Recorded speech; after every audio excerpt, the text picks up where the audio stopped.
Hello, Angus Hines here at the Bureau of Meteorology with a severe weather update for Tuesday the 6th of June as heavy rain is on the way to the southeast, mostly targeting Victoria, but some of the heavy falls certainly spilling into the neighbouring states of South Australia, New South Wales and Tasmania.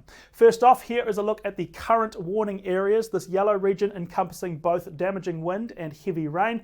Primarily it's the mountaintop areas expecting the damaging wind and the other lower lying areas in line for the rainfall.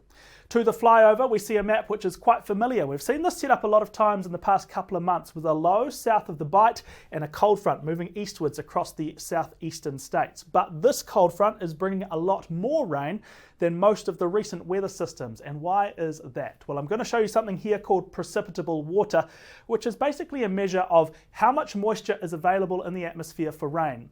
Doesn't necessarily mean it will rain in places with high precipitable water, but if it does rain, it will be heavier where this value is higher. And what we're looking for is the darker blue areas to show the higher precipitable water. Now, it's always super moist up here in the tropics, but at the moment we have the connection from the tropics across the central part of Australia down here to the southeast. We've got some of that tropical moisture getting brought down across the southeast. So when it does rain down here, it's going to rain fairly heavy compared to just your standard cold front. Back to the flyovers, and we'll start to look at timing here. Through Tuesday afternoon, evening, and particularly the very early hours of Wednesday morning, we're going to see the rain start to flare up over South Australia. Could well be some significant thunderstorms through South Australia overnight, pushing into western parts of Victoria and New South Wales too.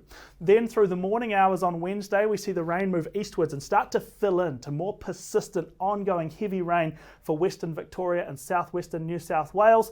That rain arrives in Melbourne around the middle of the day on Wednesday. Then through Wednesday afternoon, it's Tasmania, it's eastern Victoria, it's central New South Wales, all getting rain on Wednesday afternoon and evening.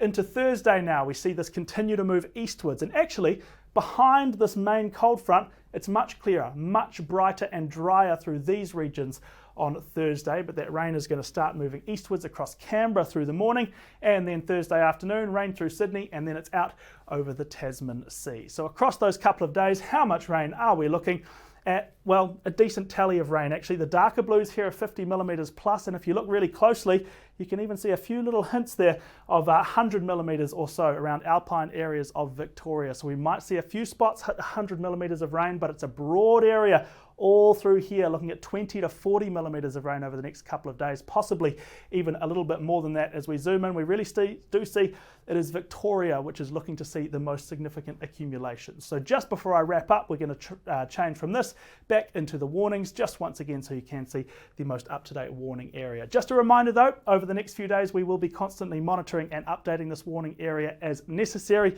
So even if you're not in the warning region at the moment, do stay up to date with the latest because this area may well change.